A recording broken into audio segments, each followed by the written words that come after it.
Okay, we are ready to go. Thank you all for coming back in. Next, we have the two incomparable Donnell Fowler and Kari Frey. Donnell is the Programs Development Office Manager, PDO, if you've heard that acronym. And then Kari Frey is the Senior Programs Manager.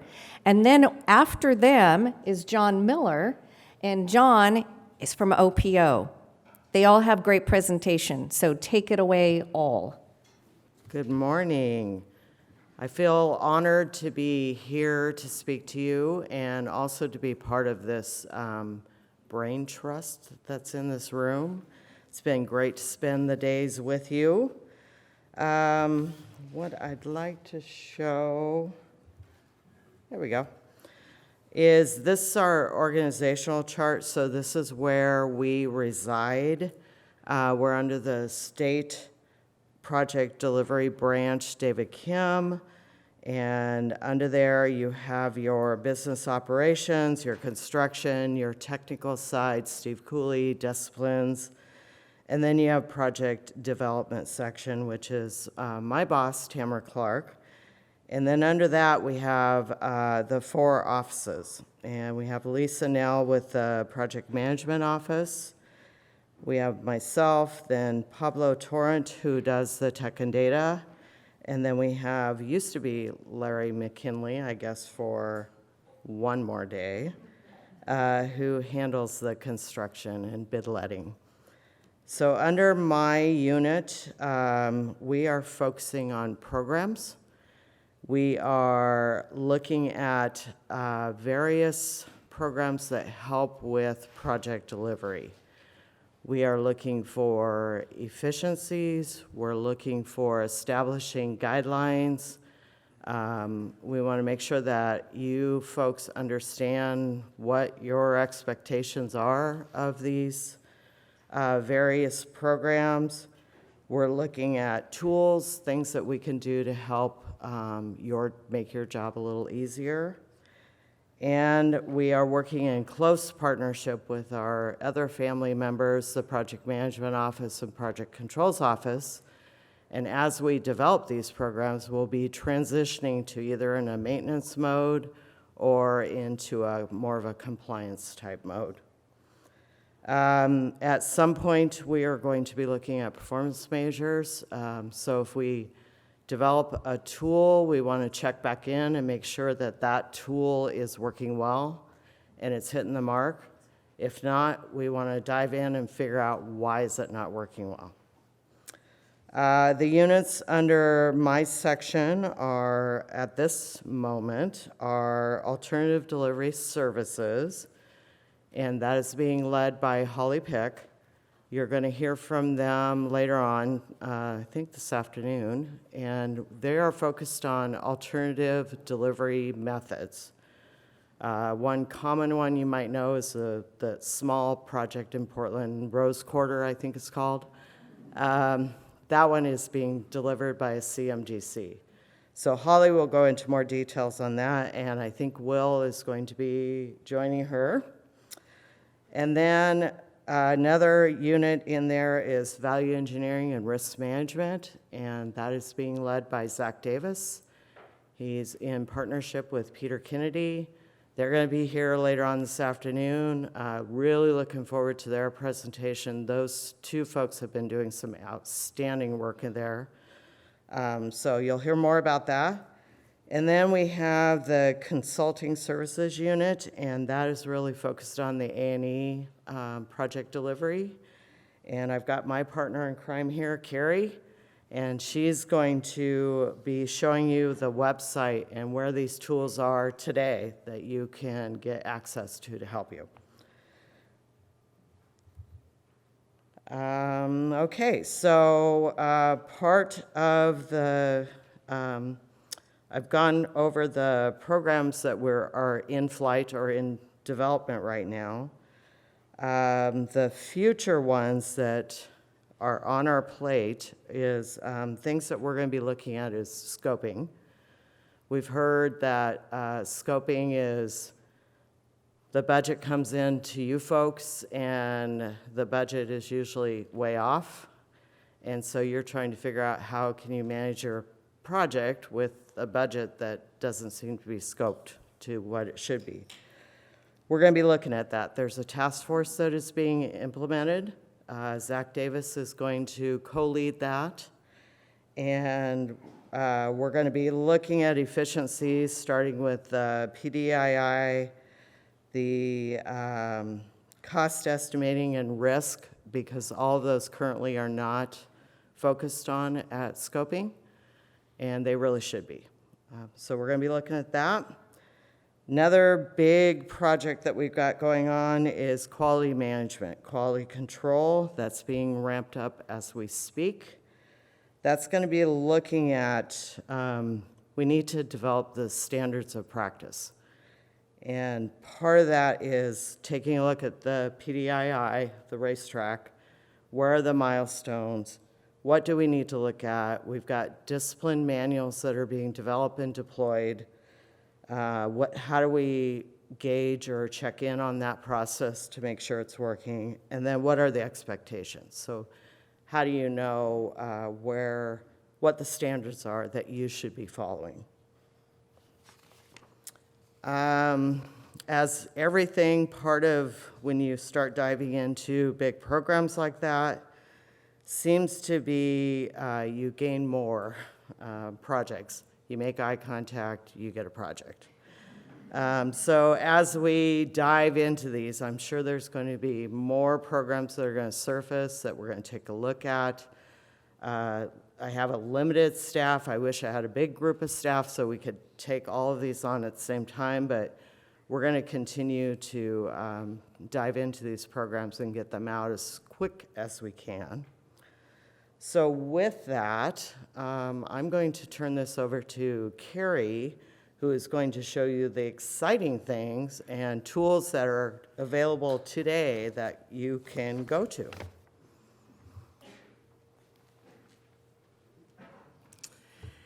Hi. So one of the things that Donnell mentioned that we are tasked with doing is establishing standards of practice. Specifically, our focus right now is for A&E contract work that you will be doing. As a contract administrator, you'll need guidance on how to manage those contracts because we've been asked to do this 70% outsourcing, and that's actually a really big job, and we understand that. So as a contract administrator, the questions you probably have are, what kind of templates do I use? What kind of tools are available? What kind of training do I have to have? We've gathered those items and placed them on our website for easy reference. So to get to our website, which I can't show you because I'm not going to go to the website live right now, but if you go to Highway, Statewide Project Delivery Branch, Internet Sites, Consulting Services is under there, and then you'll go right to our website. And this is actually what it looks like. I'm going to go through them really quickly.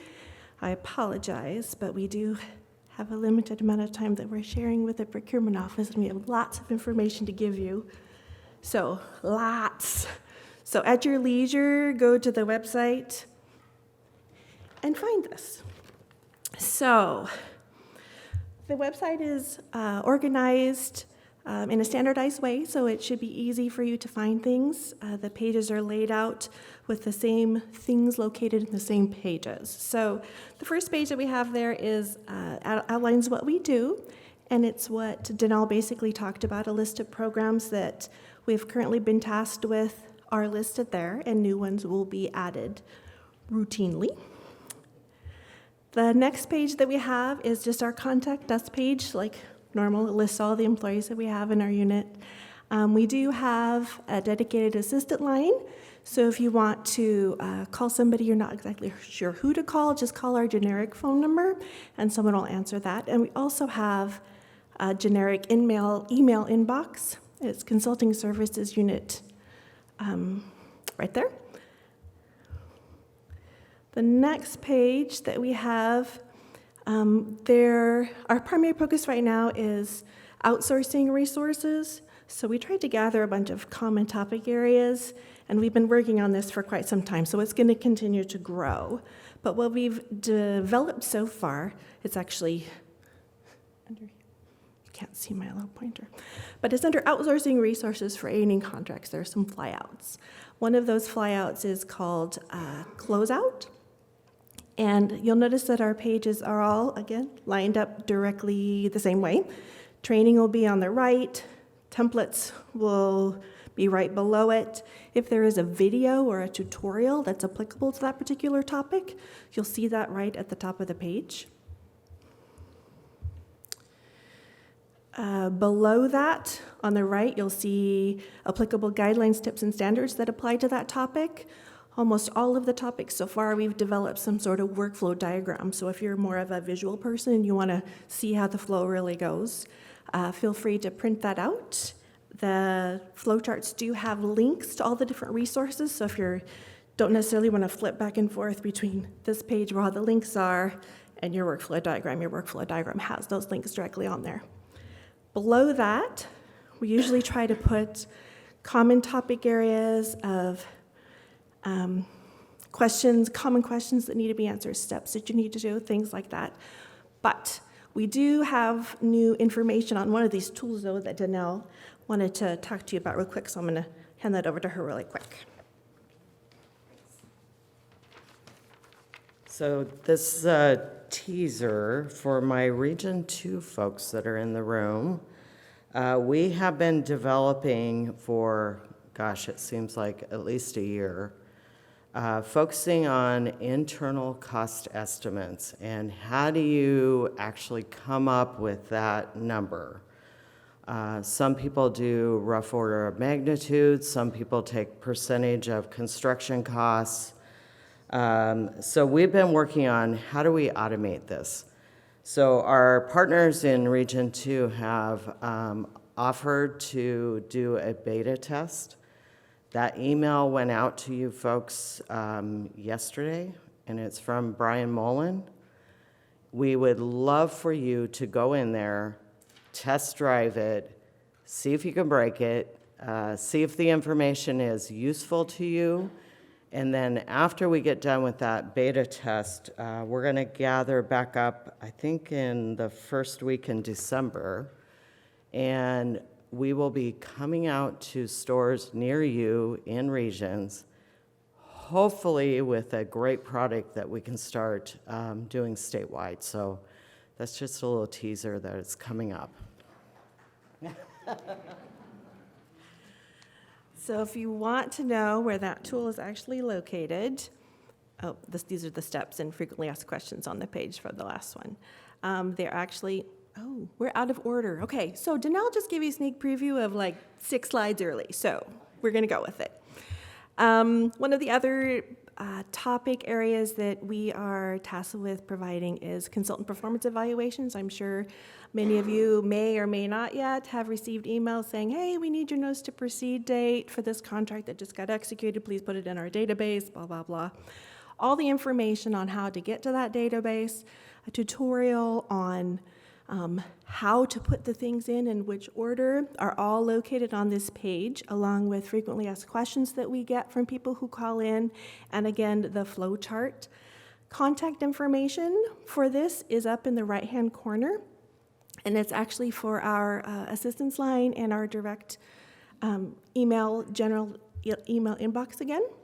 So go there if you have questions about the performance evaluation, and someone will help you. This is just below that. The second screenshot is actually the link, the tutorial, more of a general idea of what the topic areas are for the frequently asked questions. And if you want to know about the history of why we're doing it, there's a link down there for that also. So this was what Donnell was talking about. The estimated level of effort and costs is what we're doing. This page is focusing on doing independent cost estimates, things of that nature. All the tools, training, forms, guidelines are available on this page, along again with the workflow with links to it. And we did put a little reminder in the top right-hand corner to put the email address that you're supposed to send all independent cost estimates to, because we are gathering that information. So once you do them, please send them to this inbox so that we can help our future make better estimates. Towards the bottom of that page are steps you'll need to take, questions you'll need to answer. It goes over the estimation method types that you may use. So if you click on some of those links, it kind of works you through the different types and what they would of how you would do those, and I'm sure most of you do some of them already. But as we get more information, that information will be on this website also. Another topic area that we do for outsourcing is negotiation assistance. Again, laid out the same, training, templates, guidelines, steps you need to take, workflow, questions. We have more questions on this because negotiation's a little bigger. But OPO does have a new negotiations class that I would recommend that you take. We hired a contractor to actually delve more into A&E contracting, so it's more specific to the kind of work that we would be doing, so it should be more helpful. Another topic area is package development. So if you're not sure what a package is, it's all of that information that you have to gather up front before you want to make a contract, before you give it to OPO, and then they process it and make a contract. Well, depending on what kind of contract you need, the individual items within that package change. So this is an overview of what kind of item you're trying to gather. It tells you what kind of items you need, it points you to the right templates, the right forms, all the right contact information that you'll need for that. And again, workflow diagram. This actually is the largest workflow diagram we have because it covers all the different processes that could be going through OPO. So it's very useful though. Try that. Again, steps, questions. Statement of work development, the same way. So if you do need to develop a statement of work, these are all the tools and the steps that you'll take to do that. Your statement of work is just a piece of the package that you probably will be sending through OPO. So this has a lot of good resources on this. With this one and for the last one, you notice at the top right-hand corner, the need help actually points you to OPO because they are the experts on this. So sorry, John, I threw you under the bus on this, but it has their phone number and a link to their personal service request form. So when you do the package and the statement of work stuff, you would use those two items to send information to them so they could help you. One of the the new things that we're working on, Tara Maffeo is actually heading this particular thing up, is we have a statement of work template project that we're working on. And what that is doing is we're developing a work breakdown structure of all the different tasks that the disciplines could be doing. And we're getting like a master list of all those tasks. And then we're going to work with subject matter experts for each of those tasks to come up with the right language. So theoretically, in the end, it's going to be a plug and play thing. So you're going to go, oh, I need noise for this. And you'll click it and it'll populate your statement of work. But stay tuned. This website right here will keep you up to date on the latest updates. And it will give you a list of the subject matter experts that are involved in each of the different disciplines. Something that's going to be coming through, but I don't have time to talk about, is our contract administration manual. So look on our website. That's going to be there shortly, and it's going to be a huge how to be a contract administrator. So it'll have all the tools and resources you need to do the job that you need to do. It'll have checklists. You'll be able to print it. It'll have workflows, all of that. Okay, sorry, now I need to go back. So you can get to the manual through the project delivery portal.